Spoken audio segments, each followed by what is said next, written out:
오늘 본문은요, 목사님께서 저에게 주고 가신 본문입니다. 이 본문으로 말씀을 전하라고 저에게 주고 가셨고요. 그래서 그 말씀을 가지고서 똑같은 주제, 제자의 복음이라는 주제를 가지고서 함께 은혜를 나누는 시간을 갖기를 원합니다. 저는 지금까지 미국에 와서 사역자 이전에 또 청년으로서, 학생으로서 신앙생활을 하면서 많은 목사님들과 전도사님들을 만났습니다. 참 감사하게도 저는 정말 모두 좋은 분들을 만났어요. 정말 참 그분을 보면서 닮고 싶은 분들이 많았고 배울 점들이 굉장히 많은 분들이었습니다. 몇몇 분들은 정말 너무 닮고 싶어서 그래서 이제 그러한 마음에 제가 신학교를 가게 됐고, 그리고 또 지금도 공부하면서 이렇게 이제 목사가 됐죠. 이렇게 될 수 있었던 모든 것들이 그분들이 감사하게도 이렇게 잘 지도를 해주셨기 때문이라고 생각을 합니다.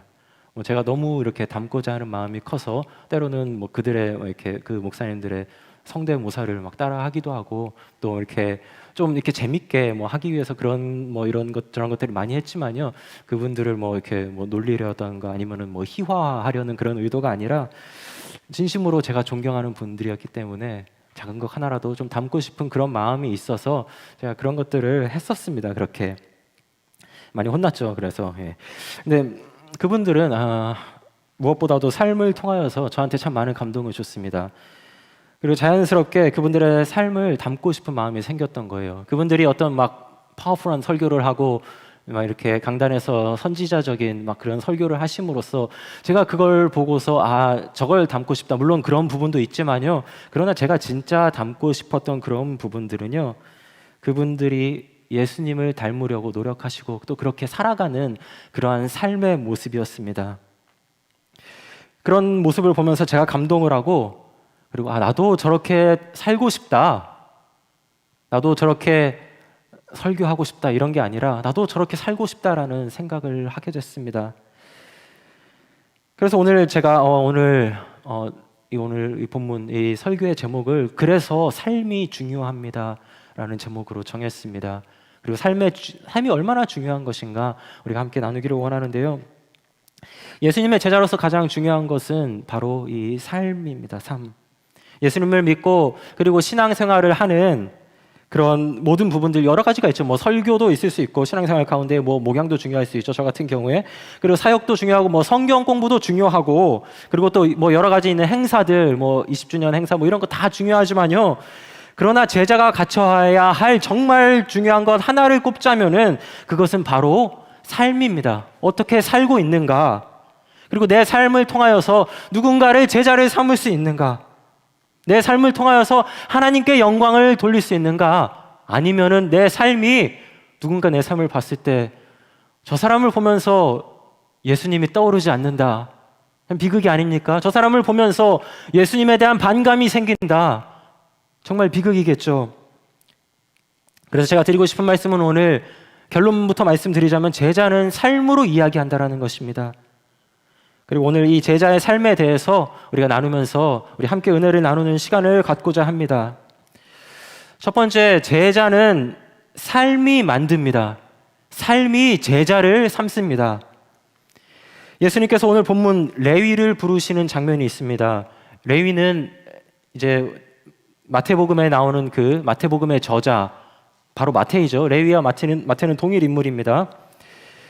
레위를 부르시는 장면이 나오는데 우리가 이제 눈여겨볼 것은 예수님께서 제자를 부르실 때 어떤 자신의 권위를 이용해서 아니면은 화려한 언변이라던가 굉장히 잘 다듬어진 설득의 기술을 이용을 해서 레위를 부르시는 것이 아니에요. 예수님께서 그 자리에 가서 즉석으로 프리칭을 하시고 갑자기 모세오경 강의하시고 시편을 강의하시고 하면서 레위가 마음에 감동을 받아서 내가 저 사람 따라하겠다, 이게 아니라요.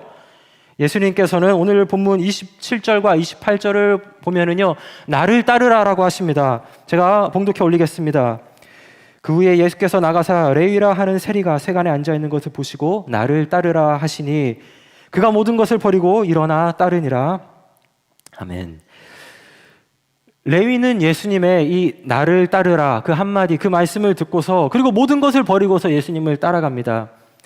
그가 망설임 없이 자신이 가지고 있었던 그 모든 것들 다 버리고 예수님을 따라갈 수 있었던 것은 뭐 마치 우리가 잘못 생각하면 예수님께서 어떤 신적인 권능이 있으신 분이니까 그래서 그런 권능을 이용해서 그런 파워를 이용을 해서 그래서 어떤 레위의 마음을 홀리신 것이 아닌가 뭐 우리가 이렇게 생각할 수도 있습니다.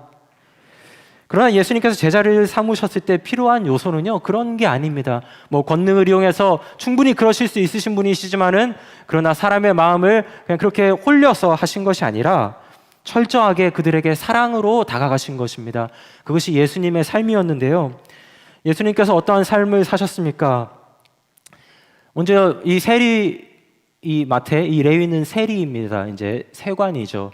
뭐 요즘 말로 하면 뭐 세무사, 세금을 걷는 사람이라고 할 수 있습니다. 이제 로마의 어떤 취직된 어떤 로마의 공무원입니다. 그래서 이 세리는요 죄인 취급을 받았어요. 세리는 그 유대 사회에서 왕따를 당했어요. 왜냐하면 유대인들에게 돈을 걷어가지고 그것을 로마에 갖다 바치기 때문에 그리고 더 심한 경우에는 로마에다가 줘야 되는 그런 일정 금액 이상의 돈을 자기가 걷어서 로마에 줄 것을 로마에 주고 그리고 남은 돈은 자기의 주머니로 들어가서 자기 배를 채우게 했던 사람들인 것입니다. 그렇기 때문에 레위 같은 이제 세리는 이 유대 사회에서 죄인 취급을 받았습니다.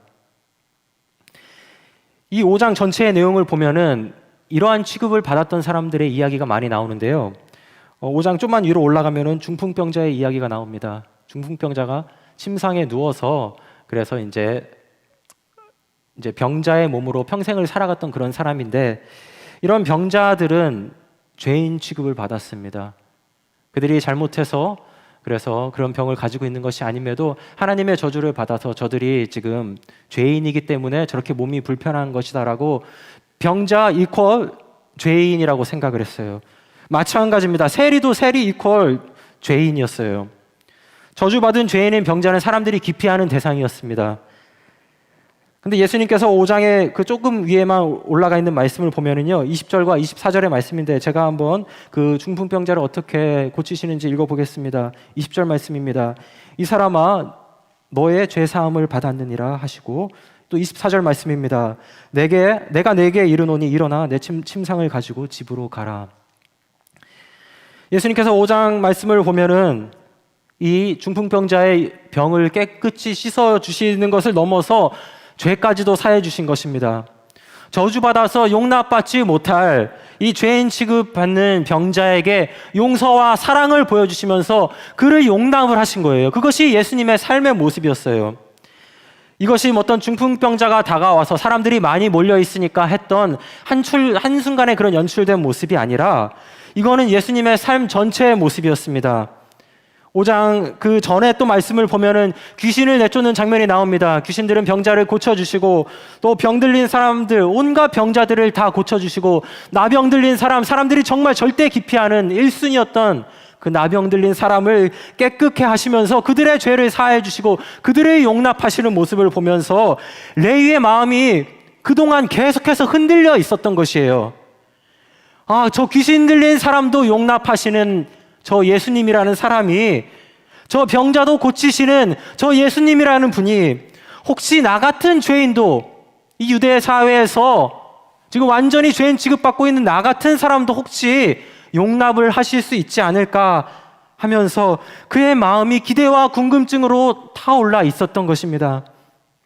그런데 그런 분이 지금 그런 예수님께서 지금 모두가 기피하는 세리 레위에게 와서 나를 따르라고 하시니 레위가 따르지 않을 수가 없었던 것입니다.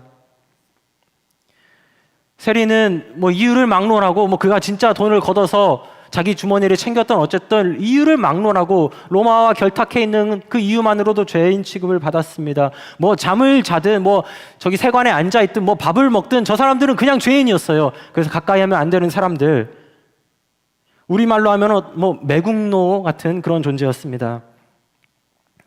근데 레위가 다른 세리들처럼 진짜 그렇게 자기의 배를 채웠는지 거기까지는 저희가 알 수 없지만은요. 그러나 모두 한 통속으로 죄인의 집단이었고 레위 마음 가운데서도 그런 자기를 바라보는 이 유대 그런 사람들의 어떤 시선 그런 것들을 느끼면서 그 마음속에 상한 마음과 또 쓴 뿌리가 분명히 있었을 수 있습니다. 제가 앞서 말씀드린 것처럼 레위는 마태입니다.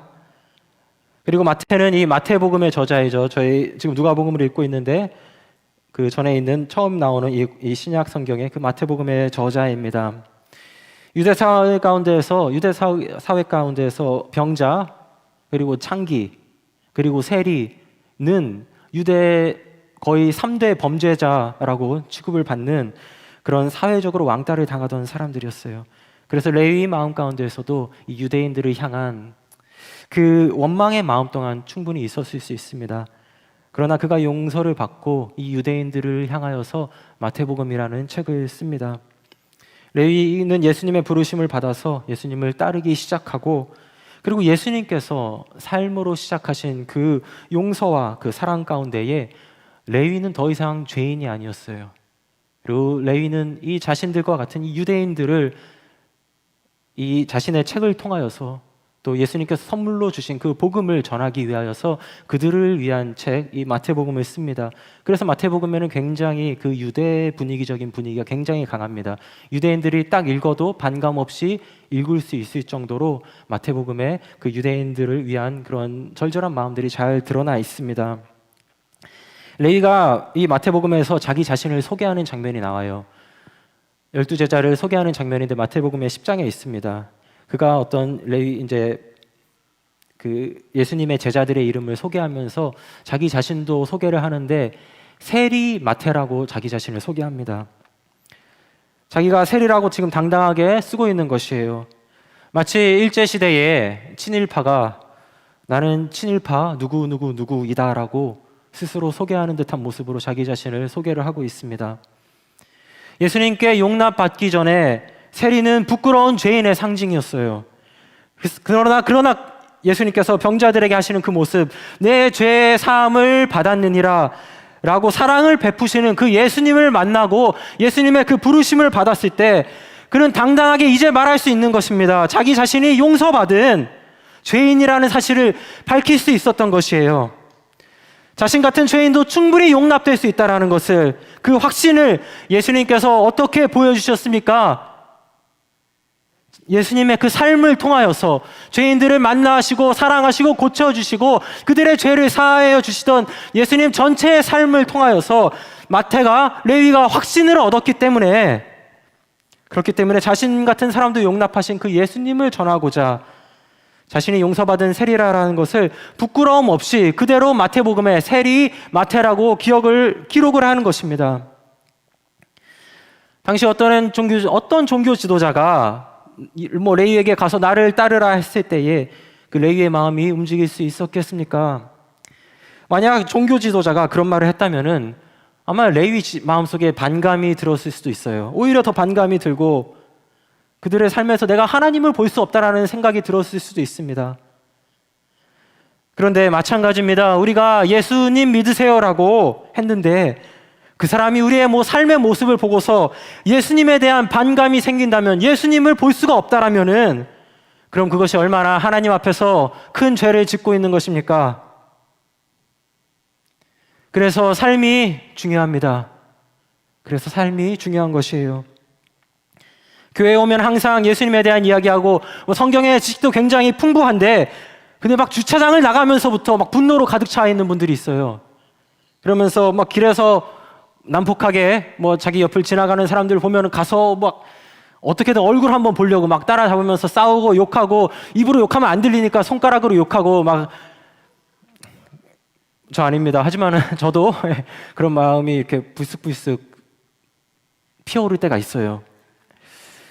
근데 그런 생각을 할 때 제가 이런 생각을 해요. 야, 저 사람이 내가 지금 교회에서 나온 걸 봤으면은 어떻게 교회를 생각할까? 저 사람이 내가 크리스천인 걸 알면은 우리 크리스천들 어떻게 생각할까? 저 사람이 내가 사역자인 걸 알면은 내가 예수님의 얼굴에 먹칠을 하는 것이 아닌가, 이런 생각을 하면은요, 그러면 감히 제가 그렇게 행동을 할 수가 없습니다. 내가 아무렇지도 않게 행동했던 그런 모습들이 내가 그냥 일상의 내 삶이 그런 모습들이 어쩌면은 이 상대방을 예수님과 멀어지게 할 수도 있고, 아니면 반대로 나의 그런 모습들을 통하여서 예수님이 전달될 수도 있는 것입니다. 그래서 레위가 그 기쁜 마음에 큰 잔치를 엽니다. 자기 자신을 용납해 주신 그 삶으로 보여주신 예수님께 감사하면서 29절의 말씀을 보면은 레위가 예수를 위하여 자기 집에서 큰 잔치를 하니 세리와 다른 사람이 많이 함께 앉아 있는지라. 그렇게 잔치를 엽니다. 그리고 그 잔치를 보는 바리새인들의 마음이 또 화가 납니다. 그러면서 30절 말씀 보면은 바리새인과 그들의 서기관들이 그 제자들을 비방하여 이르되 너희가 어찌하여 세리와 죄인과 함께 먹고 마시느냐라고 비난을 합니다.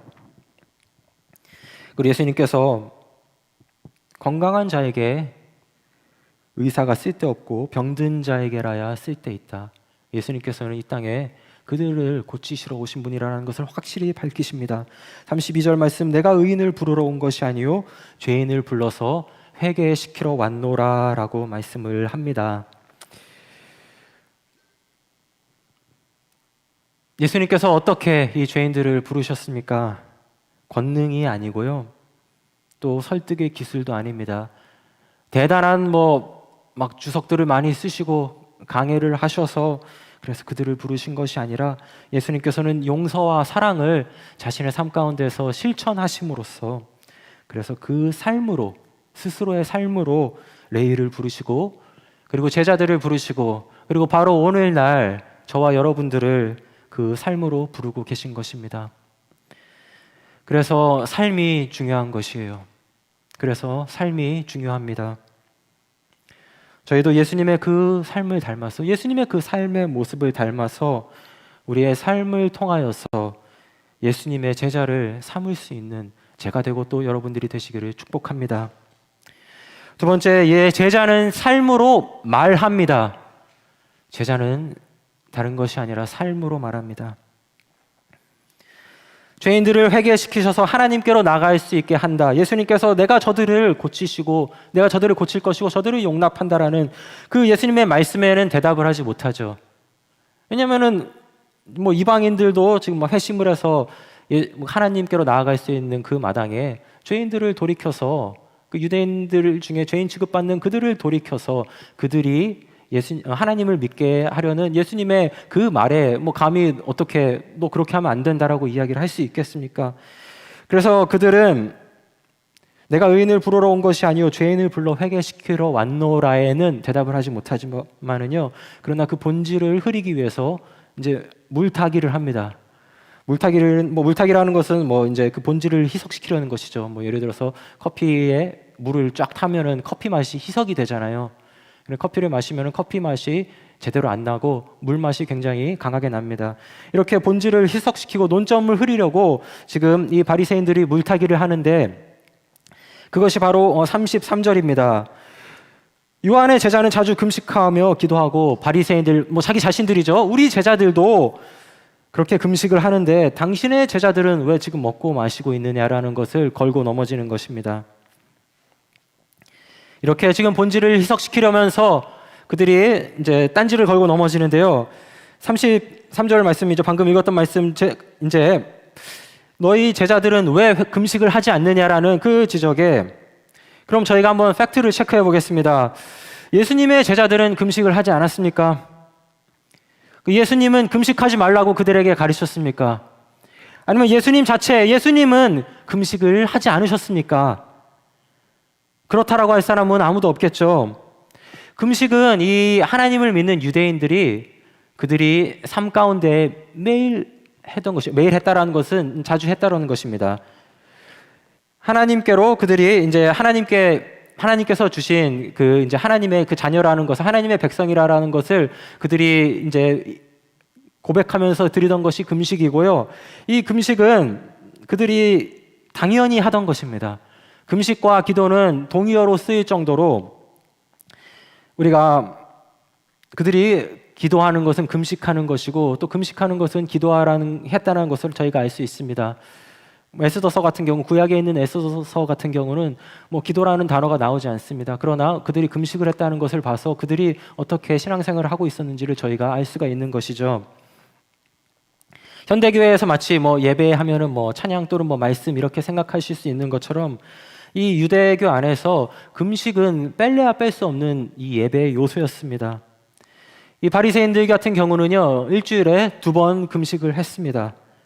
그리고 제자들 또한 여호와 신앙을 가진, 하나님을 믿는 신앙을 가진 사람들이었기 때문에, 그리고 그들이 나중에 장차 또 랍비가 될 수 있는 사람들이기 때문에 그들이 금식을 고의로 일부러 완전히 피했다라면요, 그것은 아마 이상한 일이었을 것입니다. 유대인들은 1년에 정해진 기한에 7번 공식적으로 금식을 하기로 되어 있습니다. 이것은 다 하는 것이에요. 그래 제자들에서 그렇기 때문에 제자들이 지금 잔치집에 가서 음식을 먹은 것을 보고서 너희가 왜 금식을 하지 않느냐라고 증거로 내세울 것이 전혀 없다라는 것입니다. 그들이 잔치집에서 지금 밥을 먹고 식사를 하고 있는 것을 금식하지 않는 그 근거로 내세울 수 있는 그런 이유가 전혀 없다라는 것이에요. 예수님만 보아도 예수님께서 금식을 하셨죠. 공생애 사역을 40일 동안 금식하면서 기도로 시작을 하셨을 정도로 이 금식은 유대 사회에 널리 퍼져 있는 그런 전통이었습니다. 근데 제자들이 잔치집에서 이제 먹고 있는데 사실 바리새인들이 그 장면을 보고서 그들이 뭐 금식을 하고 있다 아니다를 유추할 수가 없겠죠. 왜냐면 잔치집에서 음식을 먹는 건 너무 당연한 거니까요. 그런데 다만 바리새인들이 그렇게 하고 있기 때문에, 바리새인들이 금식을 하면서 온갖 티를 다 내기 때문에 위선을 다 떨면서 자기들이 막 머리 막 헝클어뜨리고 막 옷을 대충 입고 해가지고 막 배고픈 막 초췌한 모습으로 나아가서 광장에 가서 기도를 하고 있었기 때문에, 그래서 사람들은 다 그렇게 금식하는 줄 안 거예요. 다 자기들처럼 금식하고 기도할 때는 그렇게 티를 내는 줄 알았던 것입니다. 바리새인들에게는 금식이 삶이 아니었어요. 바리새인들에게 있어서 금식은요, 하나의 그냥 이벤트였습니다. 이벤트였고, 이벤트는 뭐 해야 됩니까? 홍보해야죠. 더 많은 사람들이 볼 수 있도록, 자기 자신을 드러낼 수 있도록, 그래서 사람들의 시선을 끌고 자기의 영광을 구하기 위해서 하는 것이 그런 기회가 되었기 때문에, 그렇기 때문에 바리새인들은 금식하면서 온갖 티를 다 낸 것이고, 제자들도 그렇게 해야 되는 것이라고 생각을 한 것입니다. 마치 뭐 국회의원이라던가 어떤 정치인들이 어느 날 막 굽이 막 다 달아가지고 어디서 그런 신발을 구했는지 모르겠고, 뭐 자기가 막 갈았는지 어떻게 그런 신발을 신고 와서 사람들 앞에서 막 쇼하는 것처럼, 내가 이렇게 서민들을 알고 내가 서민들을 이해하고 있다라고 이야기하는 것처럼, 그들의 참된 삶의 모습이 아니라 바리새인들에게 있어서 금식은 하나의 보여주기식 이벤트였던 것입니다. 성전에 가서 세리들은 막 가슴을 치면서 회개하고 있는데, 바리새인들은 광장에, 그 성전에 사람들이 모인 그곳 광장에 가서 내가 1회에 2번씩 금식을 하고 있습니다, 내가 11조를 잘 내고 있습니다, 큰 소리로 잔뜩 초췌한 모습을 하고서 기도를 하고 있었던 것이에요. 그들에게 있어서 금식은요, 삶이 아니라 자기 자신을 드러내기 위해서 홍보해야 되는 어떤 특별한 이벤트에 불과했던 것입니다. 그러나 금식하며 기도하는 것이 삶인 사람들에게는요, 자기가 금식하는 것을 홍보할 이유가 전혀 없습니다. 나의 일상은 뭐 내가 집에서 밥 먹는데 홍보하는 사람이 없잖아요. 물론 뭐 가끔씩 맛있는 요리를 하면은 뭐 이제 사진을 찍어서 보내기도 하고 뭐 부르기도 합니다. 제 아내도 뭐 가끔씩 맛있는 요리, 뭐 갈비찜이라던가 뭐 먹기 힘든, 일반적으로 아닌가요? 많이 드시나요? 뭐 그런 요리들을 해가지고 이제 딱 완성이 되면은 그 사진 찍어서 장모님께 보내드립니다. 그래서 이렇게 자랑을 하고 싶은 것이죠. 오늘 저랑 아내 결혼 1주년입니다. 오늘이 딱 그날인데, 오늘 갑자기 그 생각이 나는데, 저희가 1년 동안 또 많은 음식들을 해먹으면서 물론 장모님께 이런저런 사진들을 보내주고 그리고 이런 걸 먹었다라고 하지만은, 그러나 모든 사진을 다 찍어서 보내지 않습니다. 몇 끼니를 먹을 때마다 사진을 다 찍어가지고 다음 이렇게 보내주면은 이상한 사람이겠죠, 그거는. 왜냐하면은 특별한 요리는 그럴 수 있지만은, 그러나 뭐 자랑하면은 그러고 싶지만, 그러나 그것이 우리 삶이 됐을 때는 전혀 홍보할 필요가 없는 것입니다. 삶은 한순간의 특별한 이벤트가 아니라 계속해서 반복되는 것입니다. 반복되고 반복되는 것이고, 그것이 신앙생활이에요. 나의 삶 그 자체가 우리의 믿음 생활, 신앙생활이 되어야 합니다. 그리고 그것을 어떤 사람들에게 보여주고 드러냄으로써 자신의 영광을 구하는 것이 아니라 삶으로 그냥 말하는 것입니다. 삶이 드러남으로써. 그래서 제자는 삶으로 말합니다. 제자는 삶으로 말하는 것이에요. 사람들에게 인정을 받기 위해서 그 제자들이, 예수님의 제자들이 잔치상 음식을 딱 거부하면서, 야, 나는 잔칫날 이 화려한 음식 속에서도 음식을 먹지 않는다, 나는 오늘 금식하기로 했다, 이러면은 사람들의 인정을 받았을 수는 있겠죠. 그러나 예수님의 인정을 받기 위해서는 우리가 삶으로 말하는 것입니다. 그 한순간에 특별한 어떤 이벤트로 하는 것이 아니라 마치 바리새인들이 했던 것처럼 자신을 드러내기 위해서 우리 제자들은 그러고 있는데 당신의 제자들은 뭐 하고 있냐라고 지적을 할 수 있지만은요, 그러나 삶이 따르지 않은 그러한 모습들 가지고서 우리는 제자가 될 수 없는 것입니다. 직분자도 마찬가지입니다. 저 같은 사람도 마찬가지예요. 바리새인들, 종교 지도자, 굉장히 높은 자리에 앉아 올라 있는 사람들이지만은 그러나 그 직분이 저절로 그들의 삶을 대변하지는 않습니다. 저도 전도사가 되고 또 이제 목사를 안수를 받고 하는 그런 모든 과정들 가운데에 부끄러운 모습들이 많이 있습니다. 제가 처음 신학교를 가게 되고 막 열정이 있을 때에 친구들한테 이제 내가 교회 전도사로 사역을 하기 시작했다, 이런 이야기를 할 기회가 있었습니다. 이걸 기회 삼아서 좀 예수님의 이야기를 하고, 너도 지금 교회 안 다니고 있는데 우리 같이 교회 다니면서 뭐 이런저런 얘기를 좀 하려고 했다고 생각을 했습니다. 한국에 있는 친구들한테. 근데 참 부끄럽게도 이제 어떤 친구가 제가 이제 전도사가 되고 사역을 한다라고 하니까, 야, 네가 무슨 전도사냐? 너가 그동안 지었던 죄들이 이제 쫙 나열을 하는 거야. 이런 죄를 지었고, 너가 이런 죄를 지었고, 야, 너가 나랑 이런 일을 했는데 너가 무슨 전도사냐라는 그 얘기를 했을 때 굉장히 부끄럽고, 정말 너무 부끄러웠습니다. 제가 중학교 때 제가 믿음이 없었던 때이죠. 그때 저는 이제 광진구에 살고 있었어요. 서울시 광진구. 거기 한강 둔치가 굉장히 가까웠는데요. 이렇게 친한 친구가 있었습니다. 하루는 그 친구가 이제 뭐 벤치 이따만한 벤치를 들고 왔어요. 저희 집에. 그게 이제 친구랑 저랑 학교에서 이렇게 하면은 이거는 우리가 한번 자전거를 훔치러 가자는 사인이었어요. 이 벤치를 가지고서 이거를 이제 자전거 체인이 락이 좀 크잖아요. 자전거들. 그러니까 그거를 끊고서 우리 자전거 없으니까 같이 자전거를 타자, 이런 사인으로 했는데 어느 날 친구가 그걸 직접 실행을 한 거예요.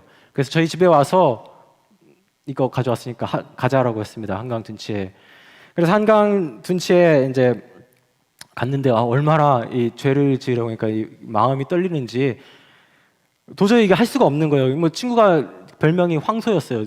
그 등치가 엄청 컸고 이 벤치를 들고 있으니까 뭐 좀도둑이 아니라 거의 막 살인자. 그래가지고 너무 무서워가지고 그냥 이 친구 옆에 있는 것만으로도 신고를 당할 것 같은 막 이런 생각이 들어가지고 제가 너무 떨리고, 너무 감사하게도 그래서 그 현장에서 저도 그렇고 친구도 그렇고 이제 죄를 짓지 못하고서 다행히 이렇게 잘 물러나서 그런 큰 이제 인생의 오점이 될 수 있는 실수를 저지르지 않았습니다. 근데 이 친구가 제가 그런 때 만약에 그 유혹을 이겨내지 못하고서 거길 막 훔치고 그런 모습을 했다면은 제가 이 친구에게 나중에 또 복음을 전하고 했을 때 이 친구의 마음이 어땠을까 하는 그런 생각을 합니다. 제가 전도사라는 직분이 생겼지만은 이런 제 과거의 모습들을 보면서 이런 모습들이 진짜 복음 전파를 방해할 수 있겠구나 라는 그런 생각이 들면서 주님 안에서 정신 차리고 진짜 정직한 삶을 살지 않으면, 내 삶이 그들에게 고백이 되어서 이야기를 해주지 않으면, 예수님을 이야기하지 않으면은 그럼 내가 지금 뭐 전도사건 뭐 목사건 뭐 바리새인이건 뭐든 간에 근데 내가 하나님 나라를 전파하는 데 큰 방해가 되겠구나, 그런 생각을 하고 회개하고 다짐을 하게 되었습니다.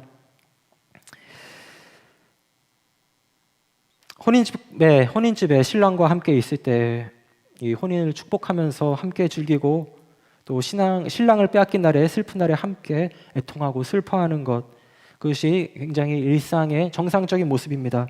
오늘 34절 말씀이 그것이죠. 혼인집 손님들이 신랑과 함께 있을 때에 너희가 그 손님으로 금식하게 할 수 있느냐. 또 35절입니다. 그러나 그날에 이르러 그들이 신랑을 빼앗기리니 그날에는 금식할 것이니라. 이 말씀이 가지고 있는 어떤 신학적인 해석, 예수님께서 죽으시고 또 떠나시는 그런 것들을 다 차치하고 나서라도요, 오늘 이 잔치상에서 즐기고 또 그들이 어려움 가운데 있을 때는 그들이 금식하며 기도하고, 그리고 이런 평범한 일상, 그들의 정말 그냥 참된 일상을 통하여서 그래서 하나님께 영광을 올려드리는 것, 그것이 참된 제자의 모습이다라는 것을 오늘 예수님께서 이 말씀을 통하여서 저희들에게 말씀하고 계신 것입니다. 제자는 삶으로 말합니다. 제자는 삶으로 말하는 것이에요. 그리고 그러한 삶을 통하여서 앞서 예수님께서 하신 것처럼 이 세상이 예수님을 볼 수 있고, 그리고 또한 예수님의 제자를 우리가 또 삼을 수 있는 것입니다. 우리의 삶으로 말하는 것입니다. 그리고 마지막입니다. 제자는 삶이 변합니다. 변화되어야 합니다. 반드시 변화가 있어야 합니다. 예수님의 결론입니다. 이것이 오늘 본문에 삶이 변화되어야 한다라는 것을 저희들에게 말씀해 주고 계십니다. 36절입니다. 비유하여 이르시되 새 옷에서 한 조각을 찢어 낡은 옷에 붙이는 자가 없나니 만일 그렇게 하면 새 옷을 찢을 뿐이요 또 새 옷에서 찢은 낡은 이 조각이 낡은 것에 어울리지 아니하리라. 저도 아시는 분은 아시겠지만 옷을 굉장히 좋아합니다. 옛날부터 옷이 굉장히 많았고, 한때는 옷이 너무 많아서 옷장에 걸었는데 이 바가 부러져가지고 옷이 너무 많아가지고 그랬던 적도 있을 정도로 옷을 좋아합니다. 낡은 옷도 그 나름대로의 매력은 분명히 있죠. 근데 이 낡은 옷을 이 옷이 찢어졌다고 하면은 그 옷을 기우려고 새 옷을 사서 찢어가지고 오려가지고 여기다가 붙이는 사람은 아마 없을 것입니다. 왜냐하면 그러면 멀쩡하게 새로 산 새 옷도 버리고, 그리고 낡은 옷과도 잘 어울리지 않기 때문이에요. 여기서 말하는 새 옷은 새 언약으로 이 땅에 오신 예수님의 그 복음을 이야기를 합니다. 그리고 이 낡은 옷은 이 바리새인들과 종교 지도자들, 그들의 모습을 말하는 것입니다. 똑같은 말씀입니다. 37절과 38절의 말씀, 이 새 포도주의 말씀도 똑같은 비유입니다. 이 새 포도주가 발효되면서 가스를 내뿜습니다. 그러면서 당시에는 이제 가죽 부대에 포도주를 보관을 했죠. 그럼 이 가죽 부대가 이제 팽창하게 되면서 가스가 안에서 차오르니까요. 그러면서 팽창하게 되면서 이 낡은 가죽 부대는, 이미 사용을 한번 팽창되었던 가죽 부대는 이미 이 신축성을 잃었기 때문에, 이미 충분히 팽창되어 있기 때문에 거기다가 또 새 포도주를 넣으면은요, 그러면 또 가스가 차오르면서 또 이제 터집니다. 터지게 되고, 그렇게 되면 새 포도주도 버리게 되는 것이고, 그리고 이 가죽 부대도 버리게 되는 것입니다. 새 포도주는 새 부대에 담아야지, 그래야 신축성이 있고 다시 팽창돼서 그 포도주를 감당할 수 있게 되는 것이에요. 새 포도주 또한 똑같습니다. 새 옷과 마찬가지로 새 언약으로 오신 복음을 이야기를 합니다. 그런데 새 언약으로 이 땅에 오신 예수님의 복음을 담기 위해서는 과거에 머무른 너 자신을 버리고 새 복음을 담을 수 있도록 그 삶이 변화되어야 한다는 말씀을 하시는 것입니다. 그래서 새 부대가 되어라. 너가 변해야 된다는 것을 말씀하시는 거예요. 새 포도주를 담을 수 있도록 너가 변해야지. 마치 복음이 마치 맞춤 양복처럼 너한테 맞춰서 오는 것이라. 복음은 다 똑같습니다. 모든 사람에게 똑같이 주어지는데 너가 거기에 맞추는 새 부대가 되어야 된다는 것을 지금 말씀하고 계신 것입니다. 우리의 삶이 변하지 않으면 그 복음을 받아들일 준비가 된 것이 아니다라는 것을 지금 분명하게 말씀하고 계신 것이에요. 아무런 변화 없이 과거의 모습 그대로 사는 저희들의 삶의 복음은 마치 그 찢어진 그 옛날 옷처럼, 마치 낡은 가죽 부대처럼 터져버리는 것입니다. 새 포도주와 공존할 수가 없는 것이에요. 삶이 변하지 않으면은요, 복음은 그저 소비되고 담는다고 할지라도 다 터져서 소비되고 낭비될 뿐입니다. 아무리 우리가 나가서 복음을 얘기하고 우리가 삶 가운데 교회에서 우리가 교회에 와서 복음을 많이 이야기하고 예수님 얘기를 많이 한다라고 해도 우리가 이것을 담을 수 있는 새 부대가 되지 않으면은 이것은 다 소비되고 다 흐르고 다 낭비된다라는 것을 오늘 말씀을 통하여서 예수님께서 저희들에게 변화를 요구하시는 것입니다. 변화를 받아서 그래서 새 부대가 되어서 복음을 올바르게 담아라. 그렇지 않으면은 터져버린다라는 것을 예수님께서 지금 말씀하시는 것입니다. 예전에 일본에 간 적이 있습니다. 일본에 가서 그 신오쿠보라는 지역이었어요. 거기서 이제 사역하시는 목사님 댁에 머물렀기 때문에 그 이제 일본 분이신데 그분 댁에서 약 일주일 정도를 제가 머무르면서 뭐 일본어를 못했지만은 그 당시에 목사님을 도와서 이제 노방 전도를 했습니다. 할 줄 아는 말 아무것도 없고 이에스 사마오 신지테 구다사이, 이에스 사마오 신지테 구다사이, 예수 믿으세요라는 말인데요. 이 말만 뭐 앵무새처럼 계속했습니다. 이제 사람들에게 그 일본어로 이렇게 만들어진 출판된 그 뭐 사형리 이런 걸 나눠주면서 뭐 거리 노숙자라던가 지나가는 사람들한테 이에스 사마오 신지테 구다사이 이걸 하면서 그럼 사람들이 얼마나 나이스한지 하이 하이 하이 하면서 막 다 받는 거예요. 다 받고 그리고 다 그걸 막 가져갑니다. 가져가서 근데 참 아쉬운 거는요. 그분들이 어떻게 변화됐는지 거기까지는 제가 확인을 하지 못했던 것입니다.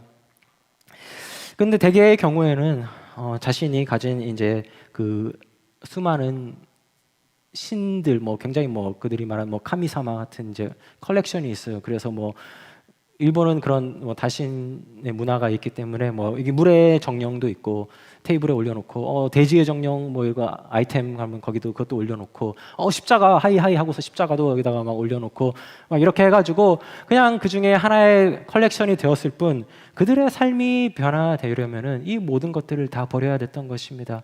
그래서 뭐 제가 말씀드렸던 그런 가짜 신들을 다 버리고 예수 그리스도 그리고 그분의 복음 그 십자가만이 올바르게 섰을 때 그렇게 삶이 온전히 변화됐을 때 그들이 진정으로 예수님의 제자가 됐다라고 이야기를 할 수 있는 것인데 물론 제 딴에서는 그런 이제 사역들을 하고 또 안에서 기쁨이 분명히 있었지만은 그러나 그들이 어떻게 변화됐는지 다 확인은 하지 못한 그런 아쉬움이 있고 또 많은 사람들이 그냥 예수님을 어떤 자신의 그런 컬렉션 중에 하나로 또 가지고 있는다라는 이야기를 들으면서 이들이 복음은 받았지만은 이들이 그 제가 준 전도지 받고 믿겠다라고 이렇게 굉장히 나이스하게 이야기했지만은 그러나 본질적인 변화가 없기 때문에 그것이 너무 아쉽다라는 생각을 했었습니다.